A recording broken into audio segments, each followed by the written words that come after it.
Hello everyone. I'm 36 male.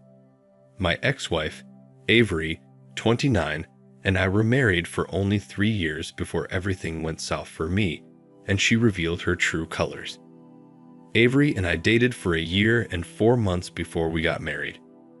Soon after we started dating, I told Avery I was aspiring to set up my own business. So I labored day and night and did a part-time job besides my actual job. I used the money from my day job to pay for my rent, bills, and groceries while using money from my part-time job to push into my business. Avery worked at a retail store as a sales manager, and I thought she had a fair idea of how to run a business. At the beginning of our relationship, Avery was very supportive. She even pushed me to work harder to expand the business. But after we married, she didn't seem very interested in the business anymore. She would even jokingly tell me to focus on other things that were important if the business was not going the way I wanted.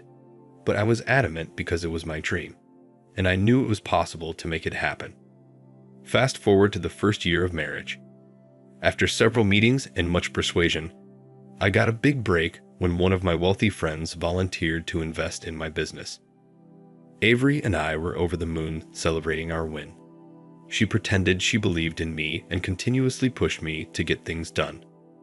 My business was a small logistics company, which I had been nursing this dream for a long time. I believed with proper management and funds, my logistics company would become one of the biggest companies in our state. With the funding, I purchased more delivery bikes, bicycles, and a truck for moving things. And with more bikes and bicycles added to what we already had, business boomed and our earnings increased. I also invested some money in marketing and signage, which paid off. However, I found a significant change in Avery's mindset soon after I got the investment.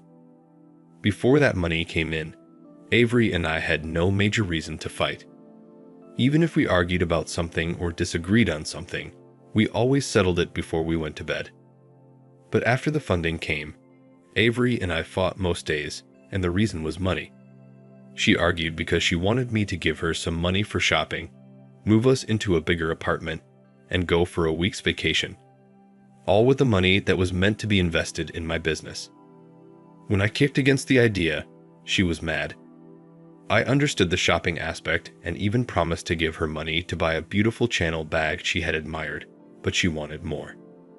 She claimed she was happy with the investment because she thought she would benefit from it. I was shocked at her demands because she knew how my business had been struggling and how hard I had worked and prayed for a financial miracle every day.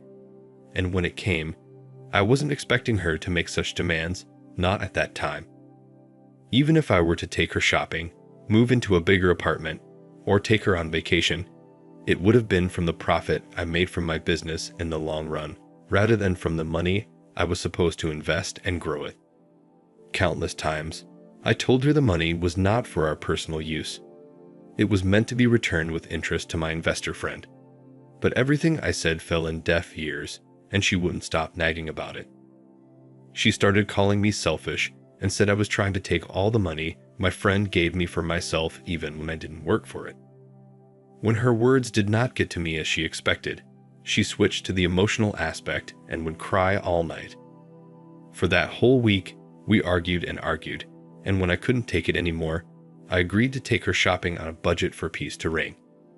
Then, I invested the rest of the money in my business. I did that for Avery because I loved her, even when she was insensitive. As I mentioned earlier, with the addition of bikes and bicycles for delivery, business boomed, and we could cover more areas than we did in the past. It even reached the point where I had to resign from my main and side jobs to focus more on my business. I did everything possible to make sure it moved to the next level, and the money I earned monthly was enough to pay my share of the rent and bills and use whatever was left to pay for the loans I owed. About 2 months after my business started improving, Avery stopped contributing to the house. She claimed I was now doing well financially and I could cater for the house like a man. And she said she was tired of splitting 50-50 with me when I earned more than double her monthly salary. Initially, when she mentioned it, I thought it was a joke, but when she refused to contribute to rent or other bills that month. I realized she wasn't joking. I tried to explain to her that it was not wise for me to take up the whole financial burden of the house because it would pull me backward instead of moving forward, but she refused to listen. Besides, I had to return the investment money to my friend in two with a filthy interest. She told me she had friends whose husbands were not earning as much as I did, but they cared for their wives, kids, and family independently, so why couldn't I do the same thing? This question was a slap on my face, but I didn't let it get to me. At that point, I was tired of constantly arguing with Avery. It was almost like she changed as soon as the money came. And with my business barely flourishing like I would have wanted, I started paying all the bills at home. I single-handedly paid for rent, for all the bills, bought groceries, and paid for gas every month. I'd be lying if I said doing all of that did not affect my business, because it did. I hated that Avery kept acting like the business was mine alone. My primary reason for opening a business was that I didn't want to be doing a 9-to-5 with overtime for the rest of my life, and I didn't want that for Avery. Everything I did was so we could have a good life and possibly give our children the kind of lives we never had. But the more Avery came up with her demands and expectations, the more I felt that she was not interested in my business in any way. I married her because I believed she had a flair for business and we were on the same stage. She used to tell me how she would love us to own multiple businesses together across the country and even around the world. But when the time came for us to grow the only business we had together, she changed into a totally different person. She stopped contributing to the house and preferred to use the money she earned to shop for clothes, shoes, wigs, and whatever she wanted while I took care of the bills. For another year and some months, I tolerated her and tried to grow my business. Sometimes, she would take my credit card for shopping with her girlfriends and max it out. So you can imagine what I was going through financially. It was more of a 1 step forward and 3 steps backward for my business, and for a few months, it continued like that. Unfortunately, I couldn't continue because I had to pay back the money with interest, and I ran into serious debt issues and had to fold up for a while. It became so bad that I had to sell all my bikes, my personal car, and family jewelry and heirloom to settle the debt, and at the end of it, I was left with nothing, not even a penny saved. When this happened, I went through hell in Avery's hands. When I folded up my business, she began to say terrible things to me. She said something about how we would have used the money from the funding to live good lives, but because of my greediness, I lost everything. As if her bad mouths and verbal lashings were not enough, she changed completely. Earlier, we used to split the household chores, but while my business tanked, she told me to do my laundry, cook my own meals, and clean the house since I was home, apparently jobless. She literally used every opportunity. She had to rub it in my face that she was making money while I was unemployed without a business. I was aggressively applying for jobs so that I could cover my expenses. After suffering such a huge loss, business was the last thing in my head. Survival was first. Around that time, I noticed she was always smiling and typing on her phone. Then she came home with expensive gifts like bags, jewelry, shoes, and clothes. I knew she could not afford them because her salary could not buy even one bag, and she would have to save her salary for at least 4 months to get one of those expensive bags. As soon as I noticed her new pattern of coming home late with expensive things every week, I questioned her about it, and each time I did, she would abuse me and remind me that I didn't have the right to question her because I was jobless and would never be able to buy those things for her. With her new attitude, I knew we wouldn't get intimate, and that's what happened. She stopped sleeping in the bedroom because she knew I would try to touch her, and just like that, our marriage became a nightmare in a twinkle of an eye. I think 2 or 3 months after she started coming home with expensive stuff, it was hurtful and suffocating for me to tolerate her tantrums. But at that point, my priority was getting a job ASAP. However, one evening she came home and told me she wanted a divorce.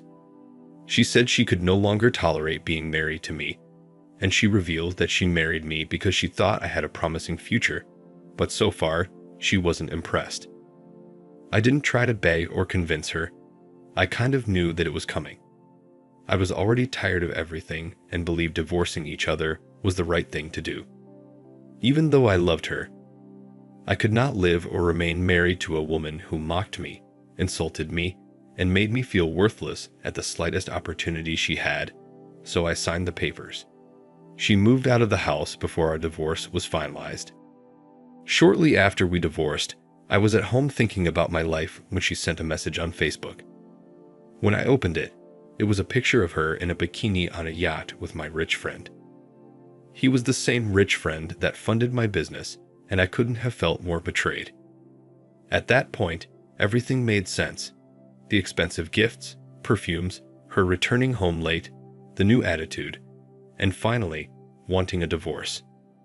I couldn't even cry because what she had done passed the stage of expressing my heartbreak and tears. I even felt bad for her because my rich friend had a track record of using women, and he was divorced 4 times. In response to the picture she sent to mock me, I typed, "Enjoy while it still lasts," and then blocked her.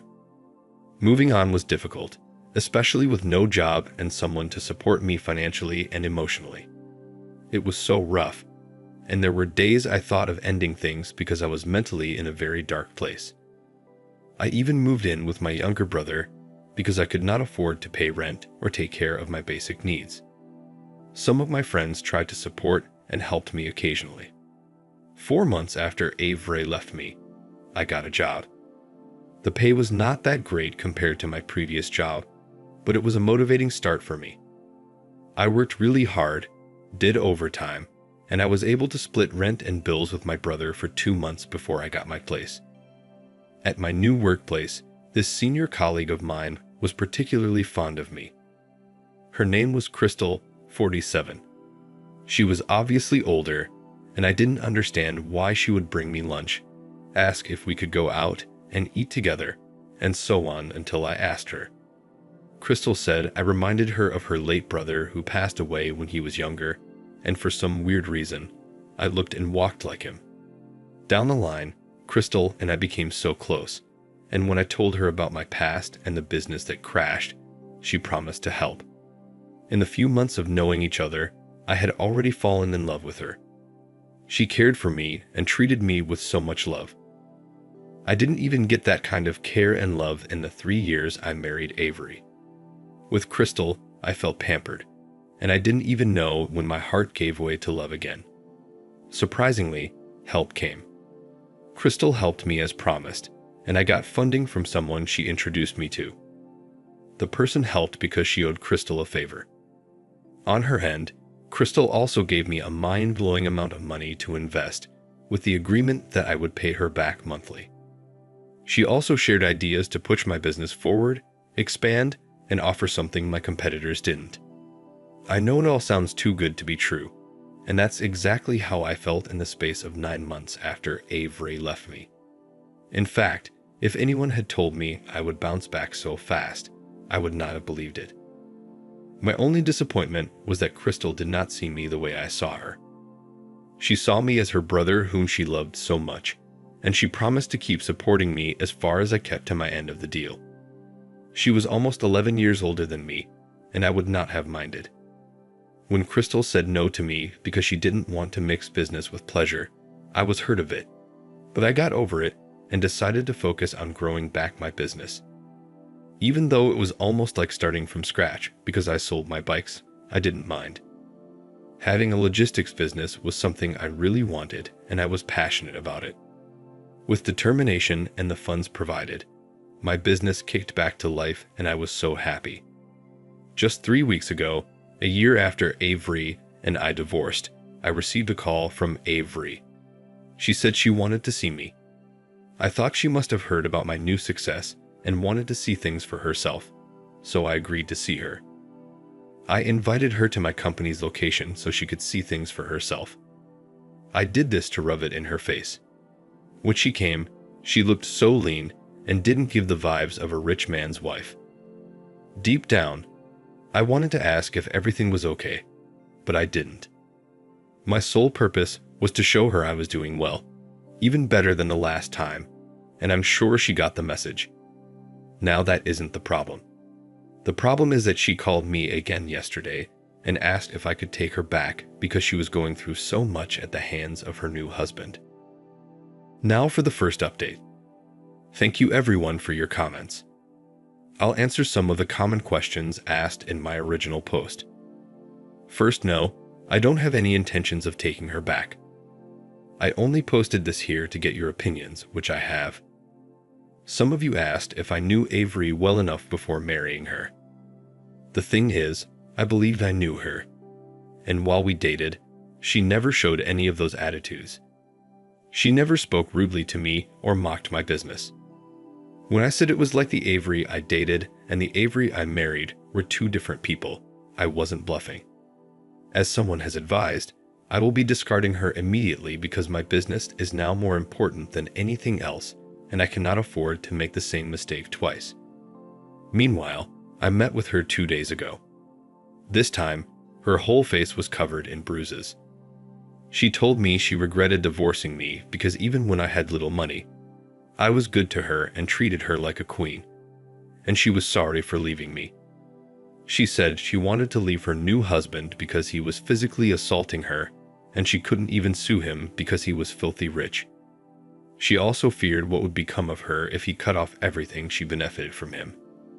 In addition to that, she admitted that she was jobless, and he didn't let her work because he provided everything she wanted, and it was choking her.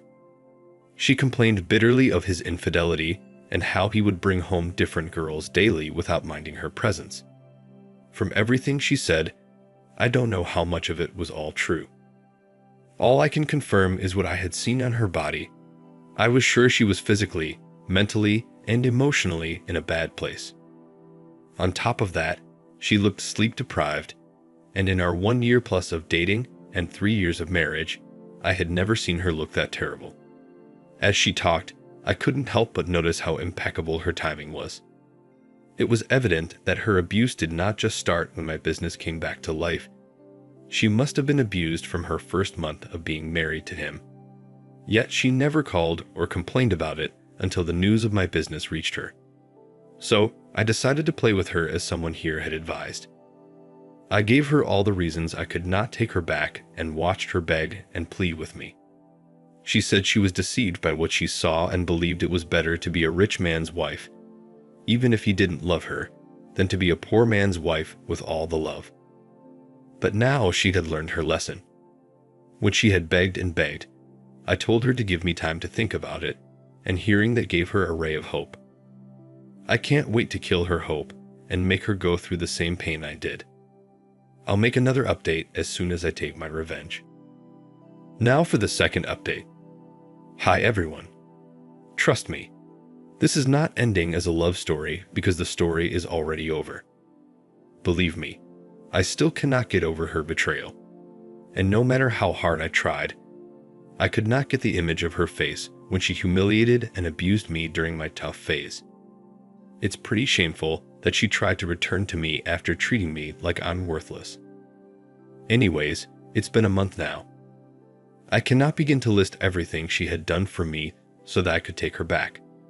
She went as far as sharing her nudes at my request, and we had been consistently chatting from the day I told her I would think about it. It was almost like she delivered herself to me on a silver platter. All I needed was 1 month. She made it so easy throughout that month. She did literally everything I asked her to do. To even blow her mind and lead her on. I kissed her on the cheek, and she couldn't stop smiling and waving at me as she walked to her car that day. Someone here had commented that I set her up and ruined her miserable marriage, and I loved that idea. I deliberately asked her to send her nudes to me because I knew she would. After all, desperate times require desperate measures. So, after I had enough of her explicit photos, I gathered chats between us as we discussed how she would divorce her husband and all the horrible things she had said about him. I unblocked my friend and sent him all those pictures and screenshots of our conversations. Then I left a message, helping you dodge a bullet, bro.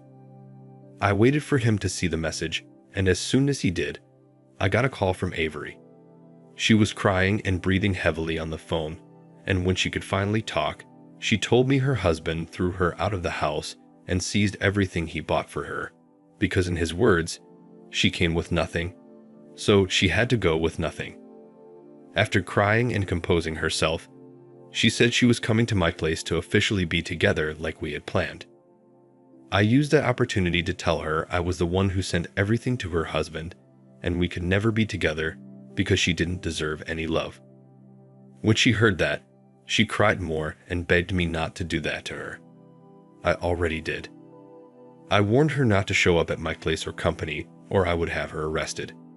And after that, I blocked her contact, and I can only imagine the heartbreak she is going through right now. Very bold of her to think she could eat her cake and have it. I can't appreciate you all enough. Thank you so much for your advice and suggestions.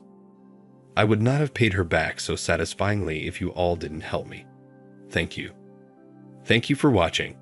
Like, comment, and subscribe if you enjoyed the video. Until next time, I'll see you again. Take care.